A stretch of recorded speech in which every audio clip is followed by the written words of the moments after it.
Carmen solo quería sorprender a su marido con una nueva receta, pero cuando un paquete de harina se le resbaló de las manos y cayó sobre el móvil de él, apareció un mensaje en la pantalla. Al cogerlo y leer el contenido, se encontró frente a una verdad mucho más cruel de lo que podría haber imaginado. Bienvenidos. Este es el canal El Rincón de las Historias, con un nuevo relato para vosotros.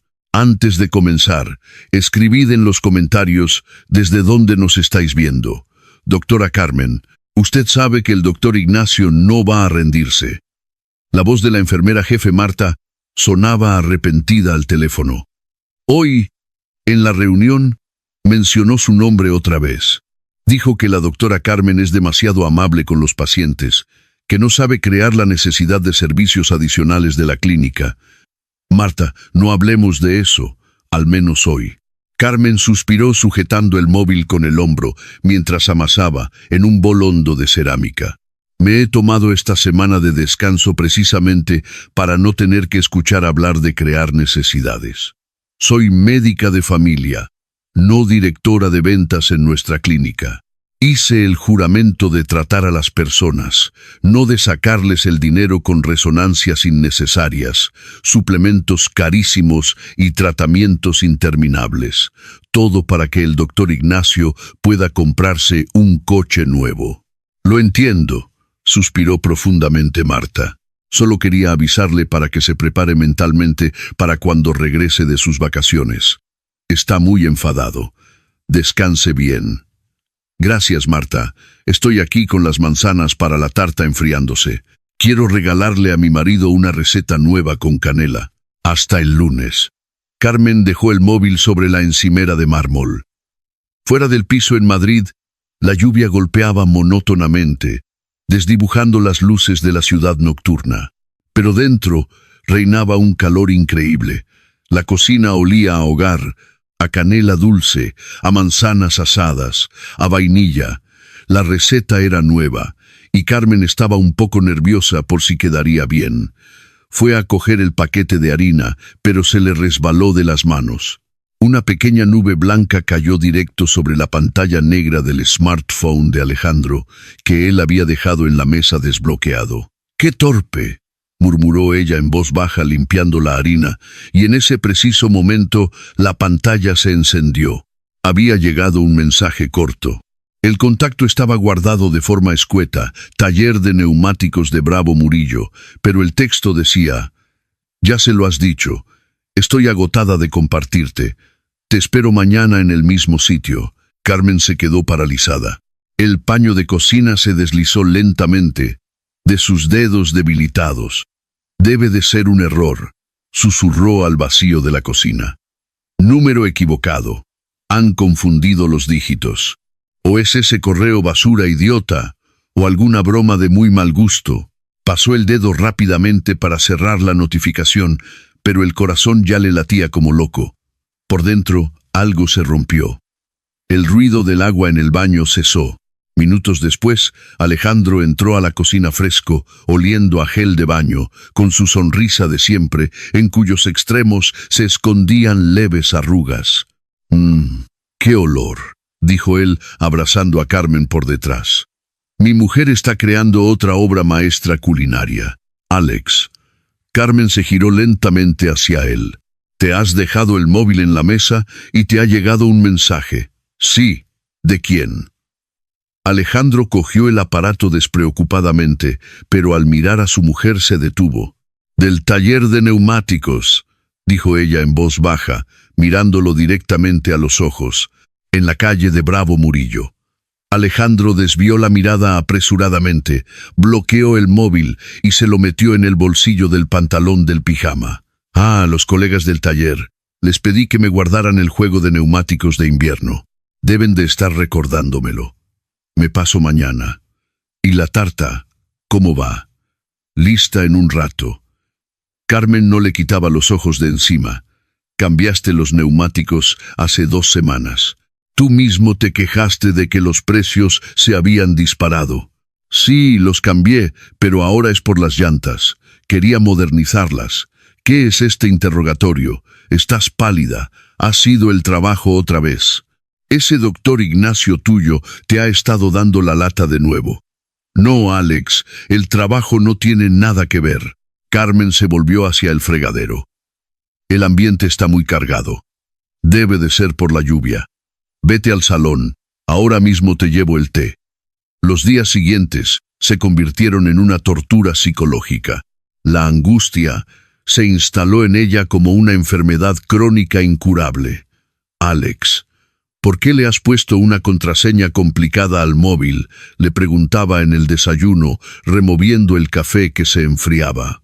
El departamento de seguridad de la empresa ha mandado a todos proteger el correo corporativo. Es el reglamento. No hay otra opción.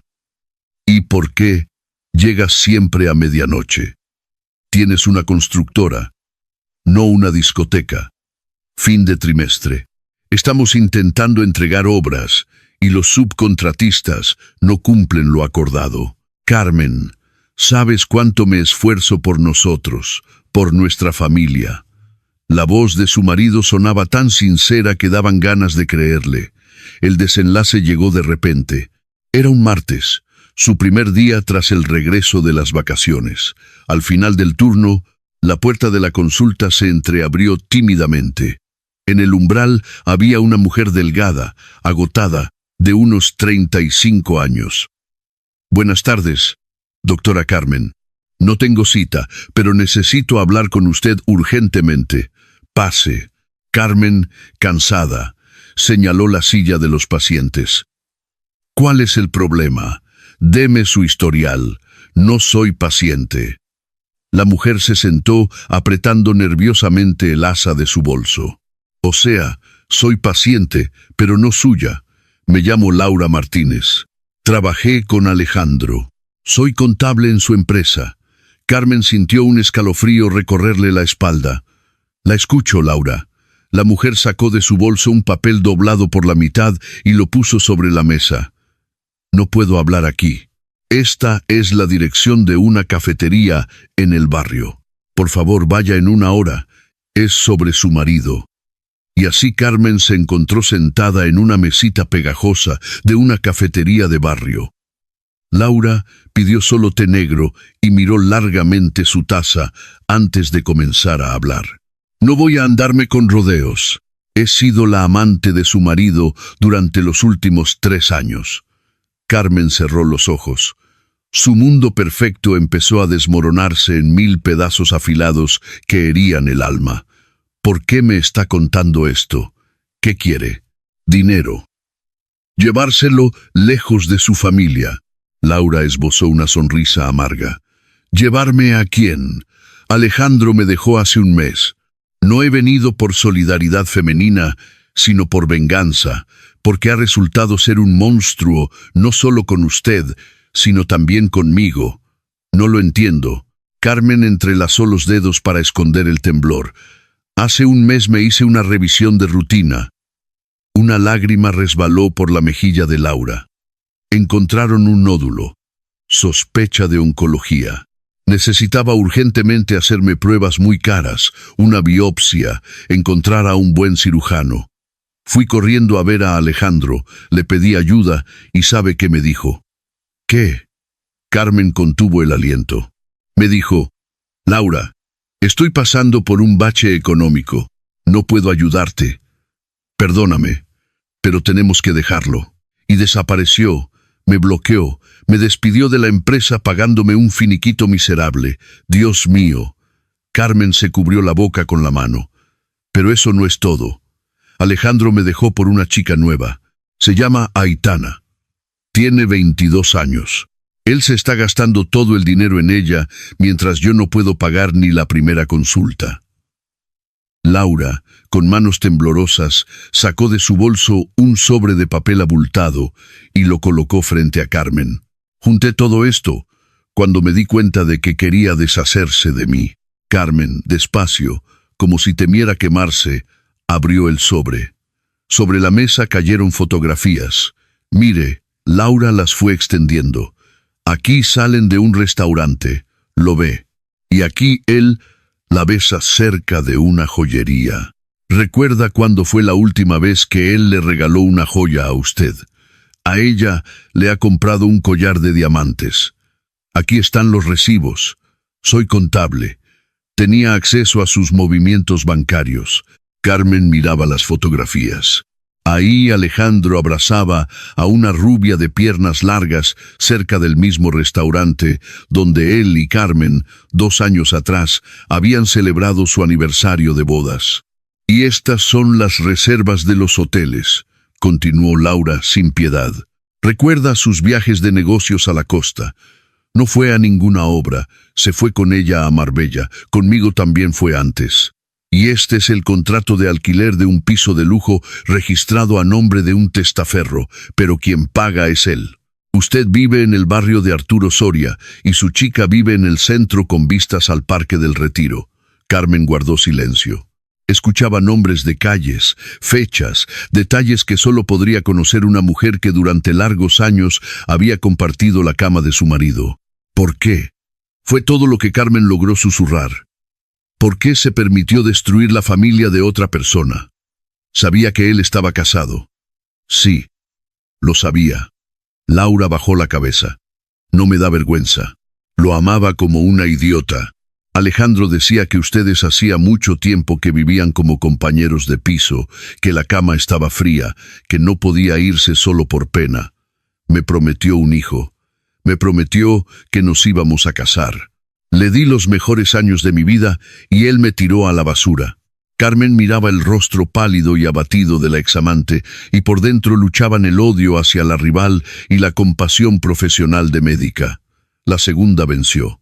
Mira, Laura. Carmen se irguió. Actuaste de forma cobarde, pero soy médica y no voy a dejar que alguien se apague por culpa de la traición de un cobarde. Tengo contactos en el centro oncológico. Mañana a primera hora vas para allá. Voy a conseguirte un estudio completo con el especialista más reconocido de la seguridad social. Te voy a ayudar, pero el sobre se queda conmigo. Usted es una santa. Laura sollozó escondiendo el rostro entre las manos. Perdóneme si puede. Esa misma noche el piso estaba en silencio absoluto. Alejandro regresó tarde, silbando una melodía de moda. «Carmen, ya estoy aquí», gritó desde el recibidor quitándose los zapatos. «No te imaginas qué día tan loco». Y se quedó mudo al entrar al salón. Carmen estaba sentada en la cabecera de la gran mesa del comedor. Frente a ella, como un sombrío solitario de cartas, estaban cuidadosamente distribuidas las fotografías, los recibos y los extractos bancarios. No lloraba, no gritaba. Su rostro parecía una máscara. ¿Qué es esto? Alejandro tragó saliva acercándose. Sus ojos recorrieron la mesa ansiosamente. La reacción pasó por todas las etapas de una negación miserable. ¿Qué son todos estos papeles? Es tu vida, dijo Carmen con voz uniforme, sin elevar el tono. Siéntate, tenemos que hablar. ¿Hablar de qué? El marido intentó reírse haciendo un gesto con la mano. Carmen, qué absurdo es este. ¿Quién te ha traído esta basura? Esto es un montaje, son maquinaciones de la competencia. Mi negocio va bien y alguien claramente quiere hundirme. Han decidido atacar por lo más doloroso, por nuestra familia. Es un montaje. Carmen cogió el recibo de la joyería. Esto también es un montaje. Compra de un collar el 24 de marzo. Ese día dijiste que te habías retrasado en la obra porque se reventó una tubería. Qué curioso. ¿Dónde está? Fue un regalo corporativo para un socio. Carmen, te estás volviendo paranoica. Es ese doctor Ignacio tuyo que te está volviendo loca en el trabajo. Estás viendo conspiraciones en todo. Ya deja el drama. He hablado con Laura. El nombre de la amante actuó como un latigazo. El marido palideció. Todo es un malentendido, una confusión mental. Carmen, escúchame. Estoy pasando por la crisis de los 40. Trabajo estresante, los acreedores presionando, los competidores al acecho. Necesitaba distraerme. No estaba buscando amor, te lo juro. Solo quería demostrarme a mí mismo que todavía soy capaz de algo. Ilusiones de juventud. Y Laura. Carmen esbozó una sonrisa amarga. Ella también tiene la culpa. Se volvió muy posesiva. No hacía más que exigirme dinero, exclamó Alejandro. Y esa Aitana no significa nada para mí. Solo te quiero a ti. Tú eres mi mujer. Mi mujer, dices. Carmen lo miraba sin poder creerlo. Por dentro no había rabia ni compasión, solo un asco helado. Voy a solucionarlo todo. La voy a sacar de mi vida. ¿Quieres que ponga el coche a tu nombre? ¿Quieres acceso a todas mis cuentas? Por favor, no me dejes. Carmen miraba los hombros encorvados y el rostro distorsionado por el miedo de su marido. En ese momento, su marido dejó de ser para ella una autoridad, un hombre, un protector. Comprendió algo terrible. El hombre al que había amado durante 15 años nunca había existido. Era solo un extraño cobarde y egoísta dispuesto a comprar el perdón con coches y cuentas bancarias. Alex, no te humilles más todavía. Hoy duermo en la habitación de invitados. Oye, Carmen. No puedes borrar todos estos años por un error. 3 años con una y en paralelo con otra, quién sabe. No es exactamente un error, es un estilo de vida. Alejandro se quedó parado un rato más y luego salió del piso con el pretexto de una urgencia de trabajo. Pocas horas después, cuando la casa se llenó de soledad, Carmen decidió organizar los documentos. Necesitaba las escrituras del piso para un posible divorcio del que, claro, todavía no pensaba hablar. Carmen abrió la caja fuerte, cuya combinación su marido no había cambiado, confiado en ella. Hojeando las carpetas con papeles, se topó con una funda de plástico vieja y polvorienta de una clínica privada donde alguna vez se habían hecho juntos pruebas de fertilidad. Carmen la abrió. Dentro había resultados de análisis hormonales y pruebas de Alejandro hechos 5 años atrás. Los mismos resultados que él se había ofrecido a ir a recoger solo, diciéndole después que el médico había dicho que todo estaba dentro de lo normal. Parece que el problema es tu fisiología, pero lo superaremos juntos.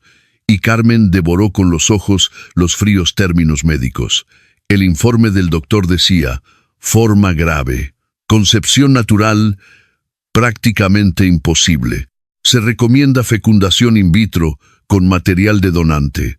La carpeta se le cayó de las manos.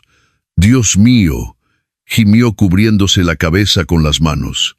5 largos años culpándose a sí misma, tragándose puñados de pastillas, sintiéndose incompleta, defectuosa, soportando las miradas de lástima de la familia. Mientras Alejandro en las cenas familiares suspiraba noblemente, diciendo que estaban trabajando en ello, pero que la salud de su mujer todavía no lo permitía. Y él lo sabía. Había ido a buscar esos resultados en secreto y los había escondido para salvar su miserable orgullo masculino. Alejandro la había traicionado moralmente día tras día, año tras año, observando fríamente el sufrimiento de su mujer. Alex regresó cerca de medianoche. Carmen ya dormía, o más bien fingía dormir, sin querer ver el rostro del traidor. Y por la mañana la esperaba otro espectáculo del marido arrepentido. Carmen, dime algo. No he pegado ojo en toda la noche. Por favor, no te quedes en silencio. Ella estaba de pie junto a la ventana con los brazos cruzados sobre el pecho. Fuera, el pálido amanecer comenzaba a asomarse. ¿Y qué quieres escuchar? Dime que tenemos una oportunidad. Él se levantó de un salto, corrió hacia ella, pero no se atrevió a tocarla, deteniéndose a medio paso. Dime que 15 años no se tiran a la basura. Lo he entendido todo, he recapacitado. Soy un idiota que se había perdido a sí mismo, pero lo voy a solucionar todo, lo juro. Carmen se giró lentamente hacia él, miró el rostro de su marido, su pelo despeinado, y comprendió que estaba jugando al juego más desagradable de su vida. «Está bien», dijo en voz baja. «¿Qué?» Alejandro se quedó inmóvil, con miedo de creer lo que escuchaba. Vamos a intentar empezar de nuevo. Me quedo. Dios mío, Carmen, gracias, mi amor. Te lo voy a demostrar. Ya verás. Voy a ser el mejor marido del mundo. Vámonos de viaje a donde tú quieras. Ahora mismo me pongo a mirar vuelos. Alex, no hace falta. Carmen se apartó suavemente. No te precipites.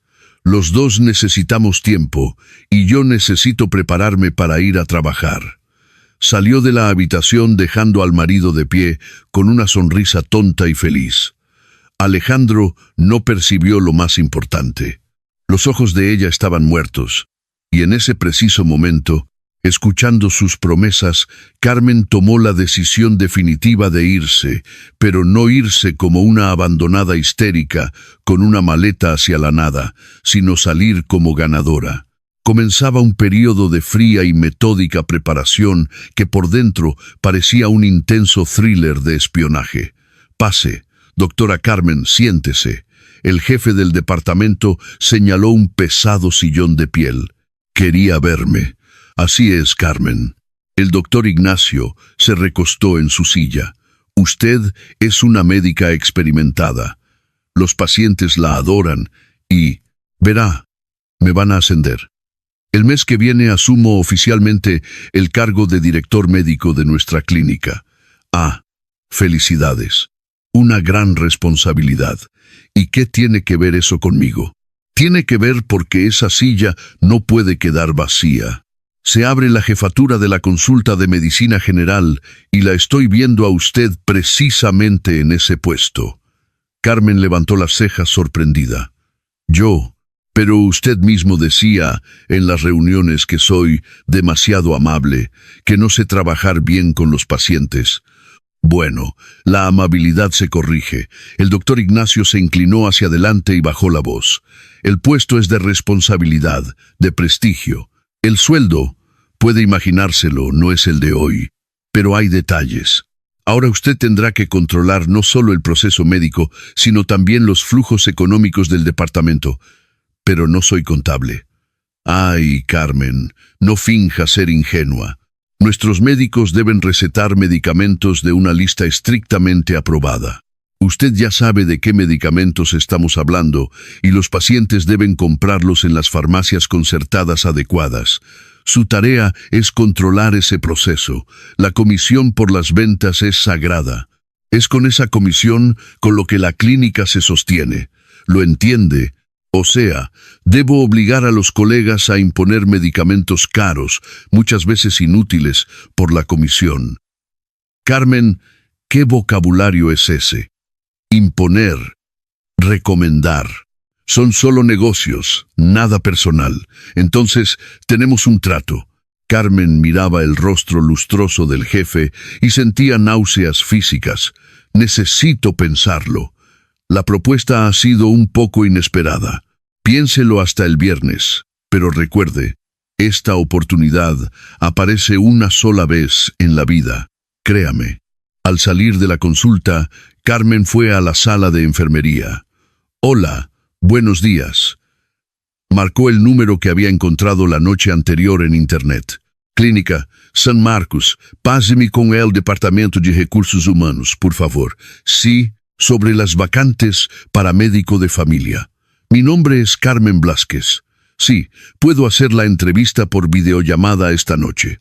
Así, a partir de entonces, cada tarde se convirtió para ella en una misión secreta. Alex, ¿vas a llegar tarde otra vez hoy? Le preguntó por teléfono, de pie en medio del salón con una caja vacía en las manos. Sí, mi amor. Perdóname. La voz de su marido sonaba increíblemente animada y atenta. La reunión con los contratistas se está alargando, pero ya te he pedido sushi por Globo. El repartidor llega pronto. Un beso.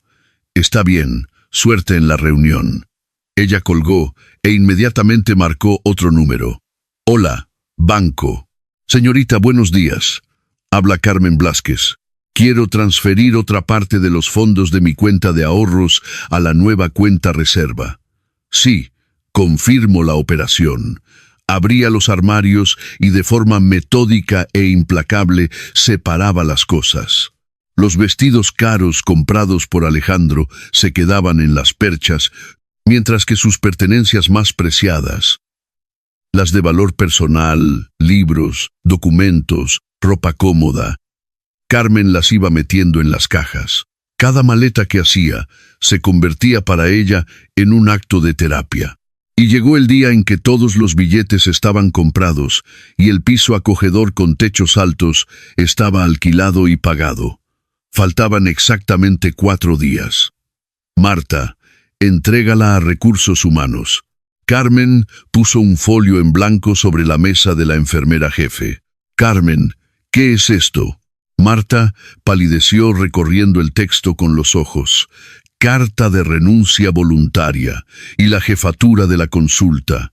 Me voy para siempre. Entrégala, por favor.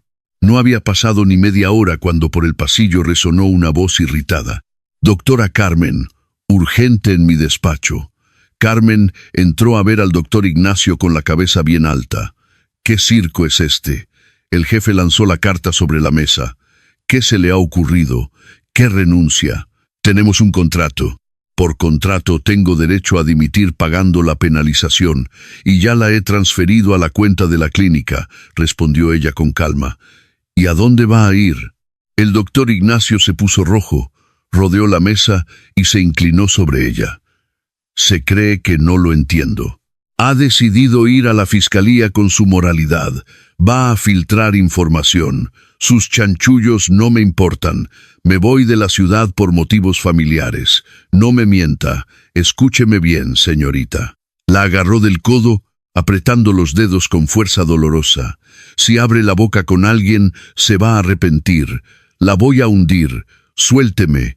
Carmen se zafó de su agarre. Usted no me intimida. Ni usted ni sus contactos. Hasta nunca. Se dio la vuelta y salió cerrando la puerta de un portazo. El doctor Ignacio, respirando agitadamente, cogió el móvil. «Gonzalo, soy Ignacio». «Sí, tenemos un problema. Carmen está dimitiendo ahora mismo. Sabe demasiado sobre nuestros negocios con las farmacias. Necesito que su historial quede hecho polvo. ¿Cómo que cómo? Está tan limpia como una patena. Encuéntrale errores en los historiales. Inventa quejas de pacientes. Llama a todas las clínicas en un radio de 500 kilómetros y di que está siendo investigada. Destruye su reputación profesional para que ninguna clínica la deje entrar». Llegó el último día antes de la partida. Al día siguiente, Carmen debía desaparecer de la vida de Alejandro para siempre. Fue a un gran centro comercial a comprar una maleta amplia para el viaje. La dependienta parloteaba atentamente. «Le puedo enseñar esta maleta negra más de cerca. Muy práctica, ruedas reforzadas. Los hombres la suelen llevar en viajes de negocios». «Sí, por favor», asintió Carmen distraída. Estaba de pie en la galería de cristal de la segunda planta, apoyada en la barandilla. La mirada se deslizó hacia abajo, hacia la ruidosa zona de restauración, y de repente Carmen se quedó paralizada. En una de las mesas del rincón estaba sentado su marido. Vestía su mejor traje, y a su lado una joven se reía alegremente. Carmen miraba hacia abajo como a través de unos prismáticos de teatro. Ahí estaba Alejandro inclinándose hacia la chica. Ahí él, con una ternura increíble y delicada, apartaba un mechón rubio del rostro de ella. Carmen esperaba ser arrastrada por una ola de dolor, que le faltara el aire, como aquella noche en la cocina al ver el mensaje. Pero no pasó nada. El corazón le latía tranquilo, el pulso estaba sereno. Sacó el móvil del bolso y marcó el número de él. Desde la galería de la segunda planta veía perfectamente cómo Alejandro se estremeció al sentir la vibración en el bolsillo de la chaqueta. Sacó el móvil, miró la pantalla y cambiando rápidamente de expresión rechazó la llamada. Sus dedos empezaron a deslizarse rápidamente por el teclado y un segundo después el móvil en la mano de ella vibró. Había llegado un mensaje. «Mi amor. Estoy en una negociación importantísima. Los inversores me están despedazando. Llego tarde. No me esperes despierta. Te quiero muchísimo. Fue un momento de absoluta claridad. No había lágrimas ni ganas de bajar, montar una escena o tirarle el café por encima a esa mujer. El silencio dentro de ella era ensordecedor y maravilloso. Señora, la voz de la dependienta la trajo de vuelta a la realidad. Se encuentra bien. Va a querer la negra. Carmen se apartó de la barandilla. Sonrió sincera y levemente, como no sonreía desde hacía años. ¿Sabe qué? No. He cambiado de opinión. Es muy oscura. Sí, el negro es para el luto, y yo tengo toda una vida por delante. Deme aquella, la de color rojo vivo. Alejandro llegó a casa de madrugada. Carmen, ya estoy aquí. Imagínate a esos inversores. Se detuvo al entrar al pasillo. En el piso reinaba un silencio mortal. El aire ya no olía a canela ni a vainilla. Los armarios del recibidor estaban semivacíos. Corrió a la cocina.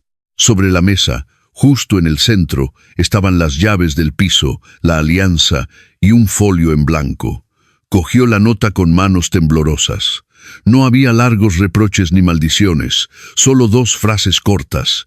Lo sé todo, no me busques. En ese mismo instante, el autobús llevaba a Carmen hacia una nueva vida y nuevos rumbos. La ciudad de Burgos la recibió en la estación de autobuses con un viento cortante.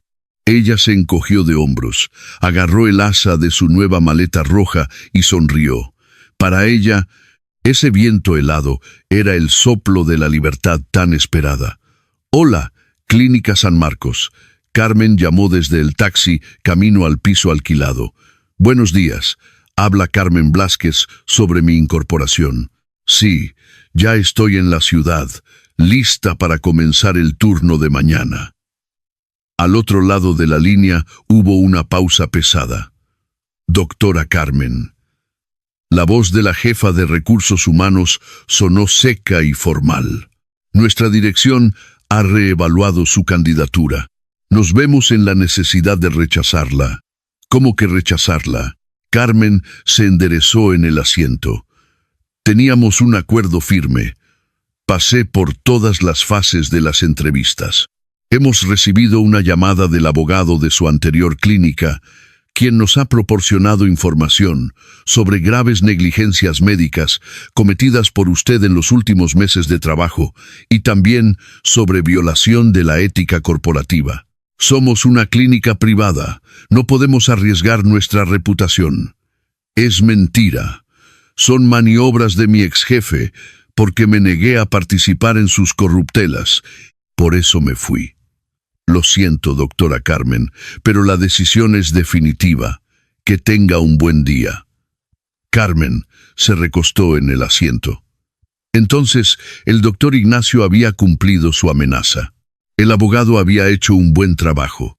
El camino hacia la medicina privada estaba al parecer cerrado para ella. «Ya hemos llegado».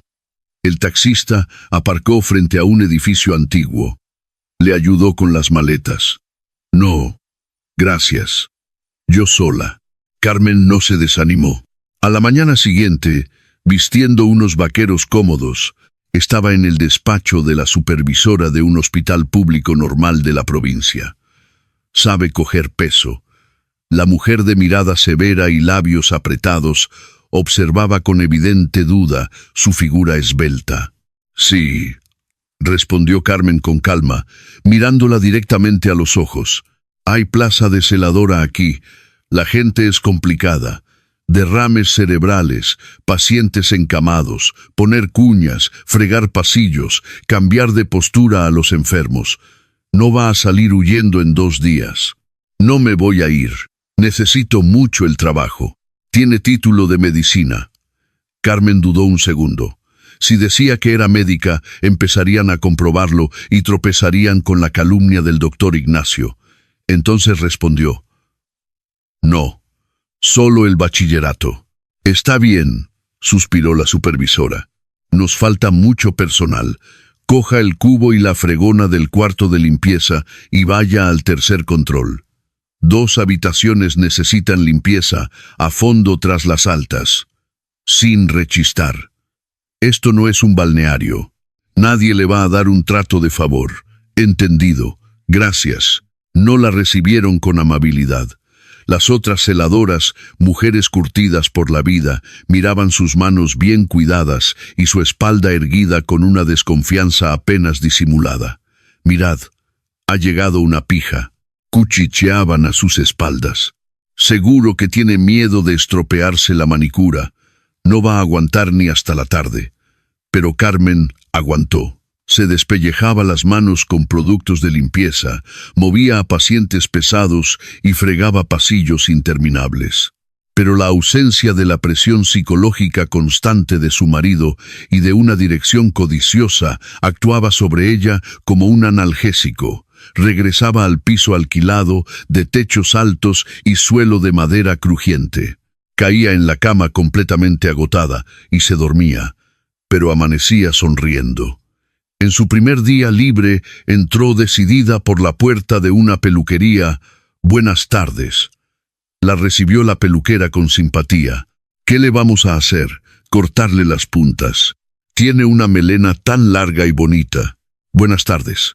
Carmen se sentó en el sillón y miró su reflejo.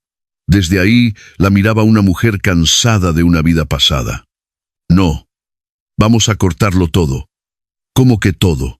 Las tijeras en las manos de la peluquera se detuvieron. «Unos 20 centímetros, un corte a lo garzón. Hazme un corte muy corto y atrevido. Puedes dejar un flequillo largo y asimétrico. No le va a dar pena. Lo ha dejado crecer durante años. No me va a doler». Carmen cerró los ojos.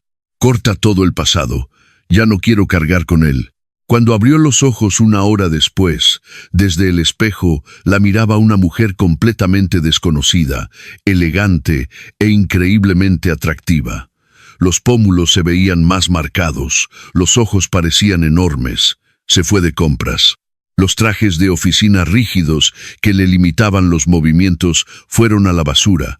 En su lugar llegaron prendas holgadas y cómodas, jerseys acogedores de cachemira de talla grande y punto grueso, pantalones anchos, botas de suela gruesa. La vida tomó nuevos colores, y Carmen de repente se dio cuenta. El silencio y la soledad ya no la asustaban. La soledad se había convertido en su principal medicina. Empezó a ir al teatro de la ciudad. Después de las funciones, caminaba largamente por las calles frías, envuelta en una bufanda de lana. Descubría pequeñas cafeterías escondidas en callejuelas, lejos del bullicio, donde se sentaba junto a la ventana durante horas con un libro tomando un café cargado. Cierto día entró en una tienda de antigüedades y vio en el escaparate una cámara de fotos analógica antigua y desgastada. «¿Cuánto cuesta?», le preguntó al anciano vendedor. «Ah, una ganga, y esa óptica funciona como un reloj suizo». Carmen la compró recordando cómo en su época de universitaria le encantaba fotografiar todo a su alrededor, hasta que Alejandro dijo que era una pérdida de tiempo y de dinero. Empezó a fotografiar la ciudad, viandantes malhumorados, puertas antiguas, reflejos del sol en el agua. Por primera vez en 15 años amanecía y se preguntaba, ¿qué quiero yo? No qué es necesario para mí y para Alex. Alcanzó una confianza serena, madura y profunda en sí misma. Mientras tanto, su marido vivía un colapso absoluto. Las primeras 2 semanas después de su partida, él estuvo en un estado de euforia vengativa. «Toma ya», gritaba en el piso vacío. «Soy un hombre libre. Tengo una amante joven, dinero, tengo todo lo que necesito». Mudó a Aitana a su piso, pero la fiesta se acabó demasiado rápido. Aitana no sabía hacer tarta de manzana, ni tampoco sabía escuchar sus problemas del trabajo. Solo sabía exigir bolsos nuevos, viajes, dinero para otra enfermedad inventada de un pariente. «Alex, ¿por qué eres tan aburrido?», protestaba sentada en el sofá con el móvil. «No vamos a ningún lado. Quiero salir a la discoteca». «Aitana, tengo problemas con los inversores. La empresa está en números rojos». Él estallaba de rabia. «Pues tú eres el hombre. Soluciónalo. Ah, y dame tu tarjeta. Necesito un vestido para el fin de semana. Y pronto, Alejandro lo comprendió. Había perdido ese único pilar, ese cimiento invisible que mantenía toda su vida en equilibrio. Sin la prudente y racional Carmen, el negocio empezó a desmoronarse. Se volvió irritable, comenzó a cometer errores, y así, después de 3 meses de peleas, echó a Aitana a gritos por la puerta con sus maletas. El pánico se instaló. Necesitaba urgentemente a Carmen a cualquier precio. Contrató a un detective privado y unas semanas después, una carpeta con su nueva dirección estaba sobre su mesa. Era una tarde fría. Carmen regresaba del turno en el hospital. Estaba cansada, pero por dentro sentía la habitual y agradable tranquilidad. Al acercarse a la puerta del 3er piso, se detuvo. En el rellano estaba Alejandro con un aspecto deplorable, delgado, con profundas ojeras. En las manos apretaba convulsivamente un enorme y ridículo ramo de 100 rosas granates que en ese viejo pasillo desgastado lucían completamente fuera de lugar. «Carmen», exclamó, dando un paso hacia ella. Sus ojos recorrían ávidamente el nuevo corte de pelo, la ropa holgada. Parecía no reconocer a la mujer que tenía enfrente. «Has cambiado muchísimo». «Hola, Alex. ¿Cómo me has encontrado?» Su voz sonaba en calma. En ella no tembló ni una sola nota. «Eso no importa, Carmen. Lo importante es que he venido a buscarte». Intentó ofrecerle las rosas, pero ella no levantó las manos. El ramo quedó suspendido entre los dos, fuera de lugar. «Escúchame, te lo ruego. Lo he entendido todo. Alex, habla más bajo, por favor. Vas a despertar a los vecinos. ¿Qué me importan los vecinos? Carmen, voy a dejar a Aitana. Te necesito solo a ti. Me estoy ahogando sin ti. Mi vida se está derrumbando por completo». «Lo siento», respondió ella, educada como con un compañero casual en el autobús, y sacó las llaves del bolsillo del abrigo. «Espera, no te vayas. Quiero que vuelvas. Y para demostrar mi amor, he hecho una reforma». Sacó febrilmente el móvil del bolsillo, a punto de dejarlo caer de sus manos temblorosas, y entonces abrió un vídeo. «Mira, lo he dejado todo como tú soñabas. ¿Recuerdas que querías tirar el tabique entre la cocina y el salón? Lo he tirado todo. He contratado a los mejores decoradores, tonos claros por todas partes, muebles nuevos, suelo radiante. La habitación ahora tiene luz de color melocotón. Carmen, todo esto es por ti. Vuelve a casa, te lo ruego». Carmen miró la pantalla del móvil. En el video se sucedían interiores bonitos y relucientes de un piso que en el fondo le era ajeno. Entonces, levantó los ojos hacia Alejandro. Veía frente a ella a una persona extraña, alterada, infinitamente lejana. Sus intentos desesperados de comprar el perdón con paredes nuevas y sofás nuevos le provocaban solo una leve y triste sonrisa. «Alex», dijo en voz baja, «¿qué? ¿Qué más necesito hacer? Dímelo. Yo lo hago. Te abro una clínica. Adoptamos a un niño, como tú pedías». El tono de ella lo hizo callar. La miraba con un miedo animal en los ojos. No se trata de los muebles ni del color de las paredes de la habitación. ¿Y de qué entonces? ¿De qué, Carmen? Es que este hogar ya no me hace falta. Apartó el ramo con suavidad, pero con firmeza, e introdujo la llave en la cerradura. «Y tú tampoco me haces falta. Vete, rehaz tu vida y deja la mía en paz». La cerradura hizo clic. «Carmen, no, por favor». Intentó aferrarse a la manilla de la puerta. «Adiós», dijo ella mirándolo a los ojos por última vez. La puerta se cerró. En el rellano quedó suspendido un silencio pesado, roto solo por los sollozos sofocados del hombre que se quedó del otro lado. Ella se quitó los zapatos, colgó el abrigo en el perchero y fue a la cocina. Puso a hervir el hervidor de agua. Fue a la ventana. Miró la ciudad nocturna. En el reflejo del cristal se veía a sí misma, libre, fuerte, lista para cualquier desafío del destino. Mientras tanto, la vida de Laura, consumida por un diagnóstico aterrador y una traición, tomó inesperadamente un rumbo diferente. La felicidad la encontró donde menos la esperaba. En una de esas noches frías y lluviosas, su perrita, un Yorkshire Terrier llamado Bolita, empezó a ahogarse. Presa del pánico, echándose un abrigo por encima del pijama, Laura corrió a la clínica veterinaria 24 horas más cercana. Gritó desde la entrada: «¡Que alguien me ayude! ¡No respira!». De la consulta salió un hombre alto y de hombros anchos vistiendo ropa de quirófano. Tenía unos ojos de una calma y bondad extraordinarias y una sonrisa levemente cansada. «Calma, tranquila, no grite. Va a asustar al pacientito». Su voz sonaba grave y acogedora. Cuidadosamente cogió a la perrita de sus manos. «Me llamo Diego. Vamos a la consulta». «¿Qué ha pasado?» «No lo sé». Laura rompió a llorar, apoyada en el marco de la puerta. La tensión acumulada durante semanas explotó hacia afuera. Se ha atragantado o se ha envenenado. Si ella muere, ya no tengo motivos para vivir. Lo entiende. Diego, examinando hábilmente a Bolita y poniéndole una inyección, levantó su atenta mirada hacia la dueña.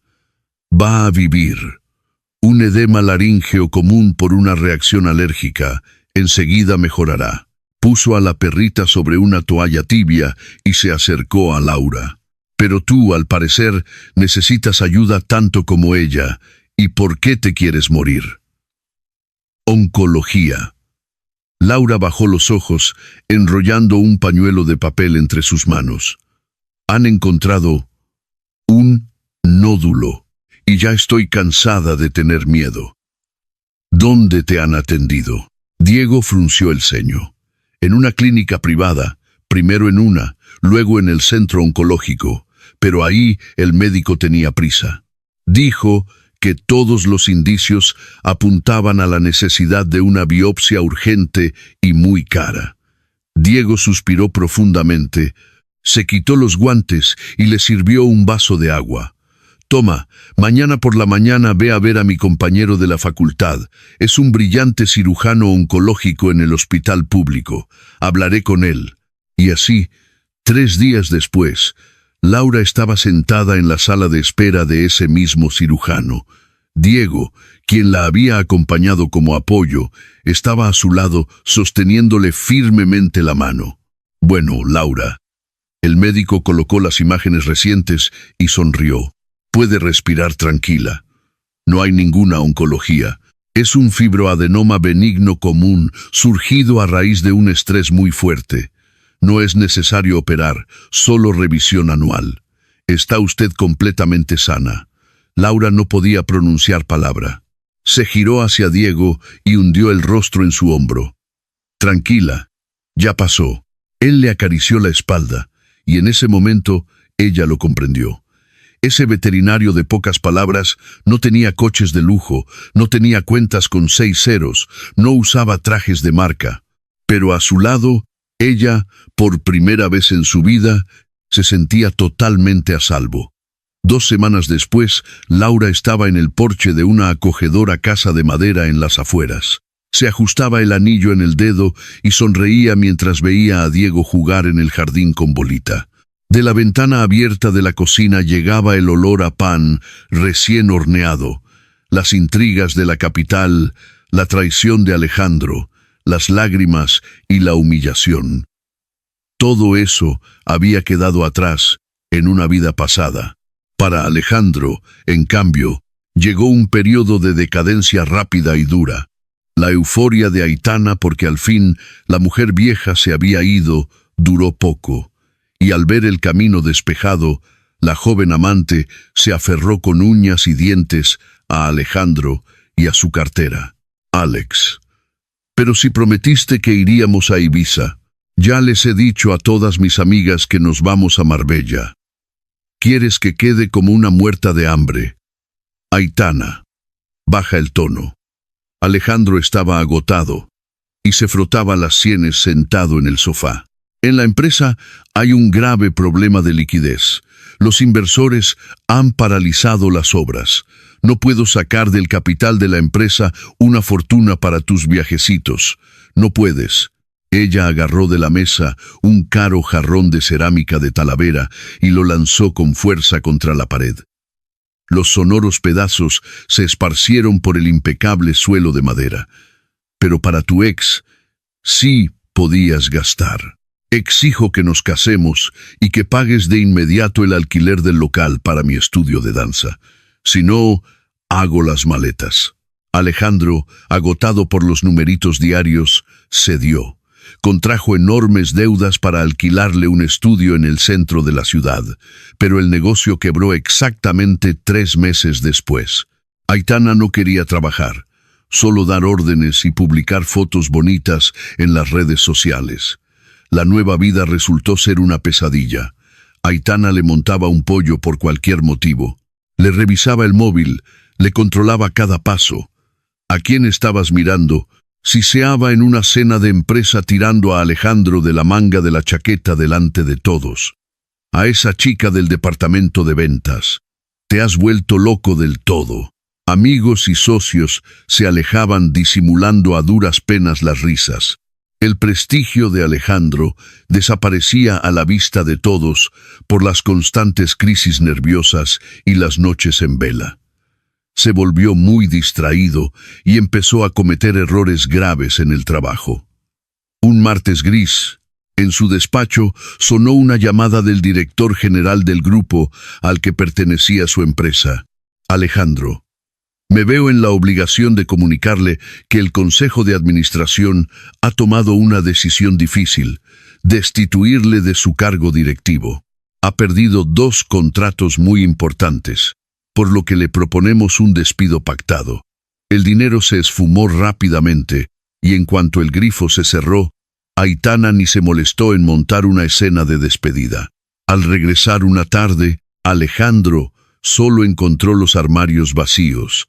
Sobre la mesa de la cocina había una escueta nota. Eres un simple fracasado. Me voy con un hombre que puede permitirse el lujo de mantener a una mujer como yo. Adiós. Aitana se fue con un empresario rico que le doblaba la edad. Alejandro se quedó solo, con deudas y un piso vacío y sin vida. Quebró, y esa misma noche fue al supermercado a comprar una caja de licores fuertes. Una semana después, el salón era un caos. Alejandro estaba sentado en el suelo, apoyado contra el sofá, sin afeitar, sucio, con los ojos hundidos, y su rostro había envejecido 10 años. A su alrededor rodaban botellas vacías. Con dedos temblorosos apretaba el móvil grabando otra nota de voz para Carmen. «Mi amor», murmuraba con la voz entrecortada. «Carmen, mi amor, sácame de aquí. He sido un idiota. Solo te quiero a ti. Tú eres mi luz, mi vida». Pero todos los mensajes iban a parar al buzón de un número bloqueado. Desde la mudanza de Carmen habían pasado 2 meses y medio. Ella, a su manera, era sinceramente feliz. La libertad, como aire fresco y helado, le llenaba los pulmones por completo. El trabajo de celadora en el hospital público era duro, por supuesto, pero al mismo tiempo le aportaba una serenidad sorprendente. Creó un pequeño círculo de nuevas amistades entre las enfermeras, con quienes a veces tomaba un café después del turno, riendo juntas con anécdotas del día a día. Ese día, Carmen estaba de turno en cardiología. Justamente estaba fregando el suelo en el pasillo, cuando desde la habitación 4 llegó el grito de la enfermera de guardia. Parada cardíaca. Llamada al médico de guardia. Urgente. Carmen soltó la fregona y corrió hacia allí. En la cama había un hombre de unos 40 años. Su rostro se estaba poniendo morado rápidamente. El monitor cardíaco mostraba una línea plana y emitía un pitido continuo e irritante. La enfermera estaba paralizada por el pánico, sin saber por dónde empezar. «Apártate». ordenó Carmen con autoridad, y la enfermera retrocedió. Empezó a hacer el masaje cardíaco, poniendo todo su peso en las compresiones. «Prepara adrenalina, un bolo rápido», gritaba sin interrumpir la reanimación. «Desfibrilador listo, carga a 200. Descarga». El cuerpo del hombre se arqueó. Una vez más, carga a 200. Descarga. En la pantalla del monitor, la línea tembló. Apareció un pico tímido, pero nítido, de ritmo sinusal. El hombre inspiró convulsivamente, y en ese momento entró corriendo en la zona el jefe del servicio, un médico mayor con bigote gris. El doctor Don Luis se detuvo en el umbral, mirando cómo la mujer con uniforme de celadora revisaba con destreza las pupilas del paciente. «Blázquez», preguntó boquiabierto, «¿qué está haciendo? Usted friega los suelos. ¿Dónde ha aprendido el protocolo de reanimación?» Carmen se apartó despacio de la cama y se secó el sudor con el dorso de la mano. «Soy médica de familia con la máxima categoría, 15 años de experiencia. El paciente está estabilizado, la tensión está subiendo». En la consulta, el jefe del departamento estudió detenidamente la copia impresa de la vida laboral de Carmen. «Vaya sorpresa», murmuró él. «¿Y por qué está fregando suelos?» «Me difamaron en mi anterior trabajo», suspiró Carmen. «Difundieron rumores de negligencias médicas. Ninguna clínica quiso arriesgarse, pero tenía que sobrevivir de alguna manera. Son unos idiotas en esas clínicas». El doctor Don Luis dio un manotazo sobre la mesa. «Usted le ha salvado la vida a un hombre, Blázquez. Así que, a partir de mañana, se incorpora al puesto de médica en mi servicio, y eso no admite discusión». Carmen nunca supo a quién había salvado ese día. El hombre, al que había oído llamar Diego, fue trasladado esa misma tarde con carácter de urgencia a un centro especializado en cardiología. Ella no buscaba ninguna relación. Para ella, los hombres eran un libro ya leído, lleno de mentiras y egoísmo. Disfrutaba de su plenitud, paseaba por la ciudad, hacía fotografías, leía libros. Ese encuentro ocurrió de la manera más banal posible. Era una tarde fría y húmeda de otoño. Carmen entró a un pequeño mercado de barrio en los bajos de su edificio a comprar bombillas de repuesto y, de paso, algo de fruta en el puesto de al lado. Al pagar, se dirigió a la salida. La puerta del mercado era pesada. Carmen tiró con fuerza y la fina bolsa de plástico, enganchándose en el tirador de metal, se rasgó con un chasquido. Un par de manzanas y la caja de cartón de las bombillas rodaron estruendosamente por el sucio suelo de baldosas. «Vaya por Dios», murmuró ella, agachándose e intentando sostener lo que quedaba de la bolsa. En ese momento, un hombre con chaqueta oscura y vaqueros apareció a su lado. Se agachó en silencio, sacó del bolsillo una resistente bolsa de tela y empezó a recoger cuidadosamente las manzanas esparcidas. «Déjame ayudarte. Las bombillas parecen estar intactas». Carmen levantó los ojos y se quedó paralizada. Reconoció esos pómulos y esa leve neblina de canas en las sienes. «Usted», frunció los ojos desconfiada. «Usted es ese paciente de la habitación 4. Hace un mes tuvo una parada cardíaca». El hombre sonrió levemente y se levantó, entregándole la bolsa. Diego Navarro. Y usted es esa celadora que resultó ser una médica brillante. El doctor Don Luis me lo contó. Usted me salvó la vida, doctora Carmen. ¿Cómo se encuentra? ¿Y qué le pasó ese día?» El interés profesional se apoderó de ella de inmediato. «Un despiste, supongo». Diego se encogió de hombros. «Confundí los medicamentos. Cogí las pastillas equivocadas del botiquín del trabajo. Me dio una reacción alérgica grave que derivó en una complicación cardíaca. Pero ahora todo está bien. Déjame llevarte la bolsa hasta el portal». Está resbaladizo. No intentaba coquetear. No lanzaba piropos, ni intentaba impresionarla como un macho alfa. A simple vista parecía un hombre de lo más normal, de rostro sereno y movimientos seguros y pausados. La acompañó hasta el portal, se despidió educadamente y se marchó, desapareciendo en la niebla otoñal. Pero una semana después, Carmen se lo volvió a encontrar. Era su día libre. Estaba sentada en su panadería favorita, escondida en una mesita junto a la ventana. Frente a ella había un libro abierto. En la taza, el café humeaba aromático. Carmen se levantó para ir al mostrador a pedir un dulce. «Perdona, me gustaría». Empezó, pero el hombre que estaba en la caja se giró. Era Diego otra vez. La miró con calidez y le dijo al dependiente: «Póngale a la doctora Carmen el croissant de almendras, por favor, y cóbremelo a mí». Luego la miró directamente y dijo con total seriedad: «Me alegra que hoy te apetezca el croissant de almendras y no el de chocolate. El de chocolate parece que hoy se ha quedado muy seco». El hojaldre se desmigaja. Carmen parpadeó sorprendida. ¿Cómo sabe lo que iba a pedir y de dónde conoce mis gustos? Solo nos hemos visto 2 veces. Diego cogió su café y señaló la silla vacía frente a su mesa. «¿Me permites?». Ella asintió. Al sentarse, Diego entrelazó los dedos y la miró sin ninguna prisa. «No quería asustarte ni parecer un acosador, pero es que frecuento bastante esta panadería. Mi taller está en el patio de al lado, y muchas veces te veo aquí. ¿Qué haces?». Carmen sintió un leve escalofrío recorrerle la espalda. «¿Por qué no te acercaste antes?».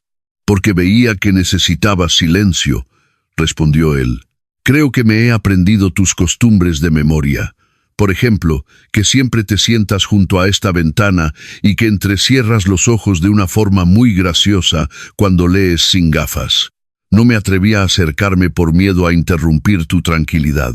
Luego llegó ese estúpido infarto y tú me salvaste. Entonces lo tomé como una señal de que ya era hora de dejar de esconderme». Así comenzó entre ellos la primera conversación cautelosa. Diego tenía 43 años. A diferencia del engreído y nervioso Alejandro, cuya vida era pura fachada, Diego era un hombre de hechos. Trabajaba como restaurador de muebles antiguos, devolviéndole la vida a objetos rotos y olvidados. ¿Entiendes, Carmen? La madera lo recuerda todo. Absorbe las emociones de las personas que la usaron. Mi trabajo consiste en lijar el barniz viejo y agrietado, quitar lo que se ha podrido, pero al mismo tiempo preservar el alma de la pieza. Él también cargaba con su propia cicatriz. Hace 8 años caí gravemente enfermo. Diego miró por la ventana. Necesitaba un tratamiento largo y rehabilitación, y mi mujer no lo soportó. Dijo que no se había casado para ser enfermera. Recogió sus cosas y se fue, dejándome solo. Pero me recuperé.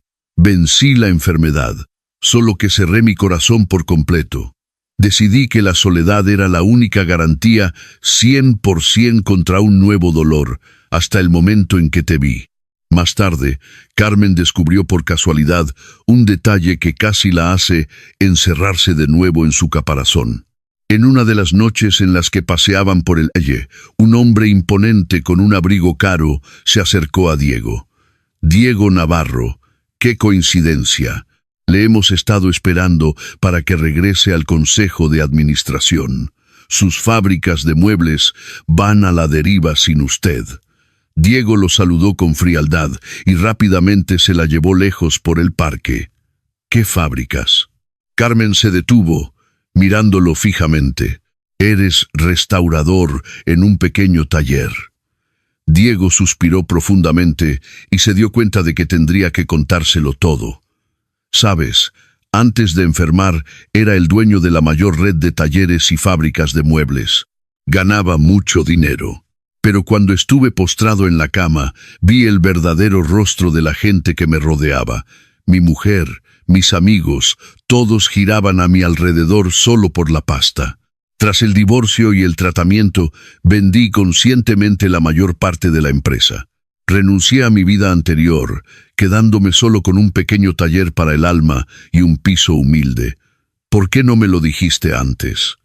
Estabas interpretando el papel del restaurador pobre. Para Carmen, eso supuso una prueba inesperada.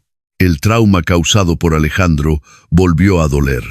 Por un breve instante sintió mucho miedo, pero Diego no se puso a justificarse ni cayó dramáticamente de rodillas. Con calma, la sujetó por los hombros y la miró a los ojos. No estaba interpretando ningún papel, Carmen. Soy restaurador de verdad. Es mi vocación. Y no te hablé del dinero porque estaba mortalmente cansado de gente que solo me veía como una cartera y un estatus. Quería ser aceptado tal como soy hoy. Carmen comprendió la diferencia fundamental. Diego era la antítesis de Alejandro. En él no existía la angustia, no existía la necesidad enfermiza de reafirmarse a costa de los demás ni de comprar su perdón. Era sólido como una roca. La vida continuaba, poniendo a cada uno en su lugar. Durante una de las guardias ingresó en el hospital en ambulancia un paciente mayor que había sufrido un derrame cerebral grave. Carmen, como médica responsable, hacía la valoración. El hombre, con el rostro parcialmente paralizado, la miraba por alguna razón con evidente terror. Se llamaba Antonio Vargas, y poco a poco, por los fragmentos de su habla pastosa y los documentos que había traído su abogado, Carmen se dio cuenta con asombro. Ese hombre era uno de los principales socios en la sombra de su exjefe, el doctor Ignacio. Unos días después, cuando Antonio mejoró un poco, la llamó. «Doctora Carmen». El hombre balbuceaba con los labios desobedientes. «Me acuerdo de usted. Ignacio hablaba de usted, de que no quiso ensuciarse las manos con nosotros. No debe hablar mucho. Descanse, por favor. No, escuche». Se aferró a la bata de ella con una mano débil. «Ese doctor Ignacio suyo. Nosotros le hacíamos las trampas, recetas falsas, diagnósticos inventados, sobornos de las farmacéuticas. Tengo un pendrive en la caja fuerte del banco con toda la contabilidad B. Entréguelo a la investigación, por favor. Prefiero que me juzguen aquí y no allí». Carmen no se lo pensó dos veces. Se puso en contacto con la fiscalía y, gracias a su testimonio y al pendrive de Antonio, los investigadores obtuvieron pruebas irrefutables de la existencia de toda una red de corrupción. Y así, un mes después, apareció la noticia en los informativos. El director de la clínica era sacado del edificio esposado. El juicio prometía ser muy mediático. Se enfrentaba a hasta 10 años de cárcel. Al enterarse de ese escándalo y de que el buen nombre de Carmen había sido restituido, la dirección de la prestigiosa Clínica San Marcos, donde ella había intentado trabajar tiempo atrás, no dejaba de llamar. «Doctora Carmen, le pedimos nuestras más sinceras disculpas y nos gustaría ofrecerle el cargo de subdirectora médica. El sueldo sería el triple del acordado anteriormente», aseguraba la responsable de recursos humanos. Pero Carmen, de pie junto a la ventana de la sala de médicos de su modesto hospital público, solo sonrió. «Gracias por la oferta, pero voy a tener que declinarla. Sabe, aquí se respira mejor y mis pacientes me necesitan. Adiós». Su relación con Diego se desarrolló sin fuegos artificiales, sin pasiones arrebatadoras ni melodramas, sino con una profundidad serena e increíble. Su conexión era la de dos adultos, con cicatrices, pero completamente curados. No jugaban a ver quién amaba más. Diego no le regalaba 1.000.000 de rosas rojas. Pero la noche en que el viejo calentador de gas del piso que ella alquilaba se estropeó con un ruido espantoso, dejándola sin agua caliente, él apareció en media hora con una enorme caja de herramientas. Carmen estaba sentada en la cocina, envuelta en una manta, mientras observaba a Diego desmontar el mecanismo con seguridad. «La goma se ha podrido y el intercambiador de calor se ha atascado», constató manejando hábilmente la llave inglesa. «Ahora mismo lo limpiamos todo y funcionará como un reloj». «Me he quedado un poco destemplada», confesó ella. Diego soltó la herramienta, se acercó a ella, Se inclinó y le dio un beso en la frente. «Vete a la habitación a abrigarte. Yo termino esto y preparo un té». Carmen escuchaba el tintineo de las herramientas en la cocina y por primera vez en su vida sentía una seguridad incondicional que la envolvía por completo. Lo comprendió. El amor verdadero no son juramentos apasionados de rodillas, ni gestos teatrales, ni recibos de joyerías. Es la presencia silenciosa e invisible de alguien que hace suyos tus problemas, que te arregla el calentador, que se da cuenta de que estás cansada y sin mediar palabra te prepara un té. Así pasó un año. Carmen y Diego vivían juntos en el amplio y luminoso piso de él. No organizaron celebraciones pomposas. Fueron al juzgado a casarse en vaqueros y jersey. Carmen no abandonó su sueño y juntos pasaron por la agotadora evaluación de los servicios sociales. Reunieron montañas de papeleo, completaron los cursos para padres adoptivos y una tarde de otoño, las puertas de su hogar se abrieron. Para los mellizos Hugo y Alba, de 4 años, que se habían quedado huérfanos tras perder a sus padres en un accidente de tráfico.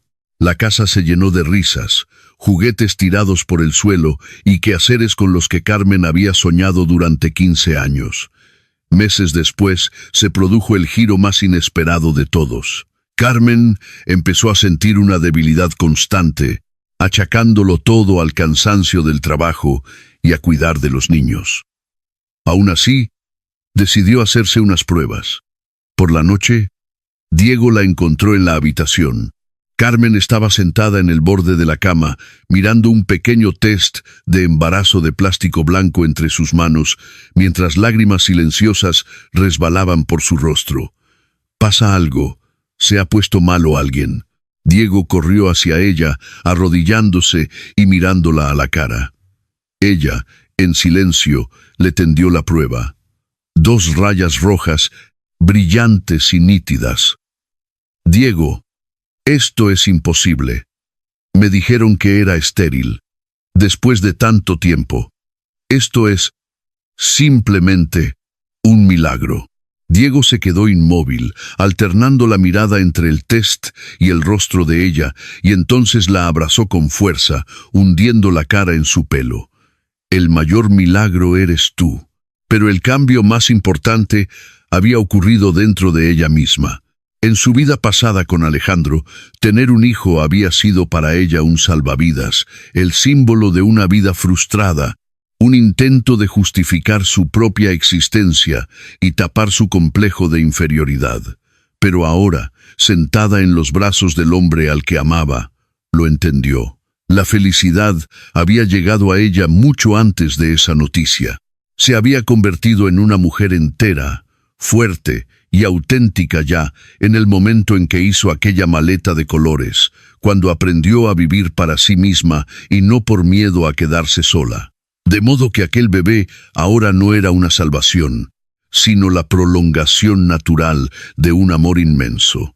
El tiempo pasó, y fuera caía la fina llovizna de una noche de invierno, cubriendo la ciudad de frío y silencio.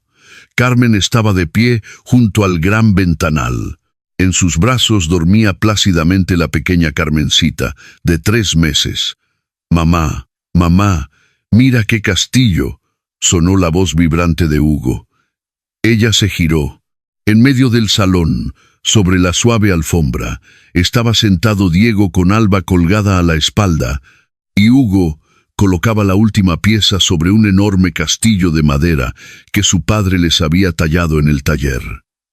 Diego levantó los ojos y se encontró con los de ella. Entonces sonrió solo con las comisuras de los labios, y Carmen, estrechando contra sí a su cálida hija, volvió a mirar la llovizna que caía en la calle. Por primera vez en muchísimos años, dentro de ella no había angustia, ni miedo, ni necesidad de ganarse el amor de nadie. Solo había una paz profunda, inquebrantable, y la certeza absoluta de su felicidad. Gracias por haber escuchado esta historia. Si os ha gustado, dejad vuestro like. Para vosotros es un gesto muy sencillo, pero para nosotros marca la diferencia.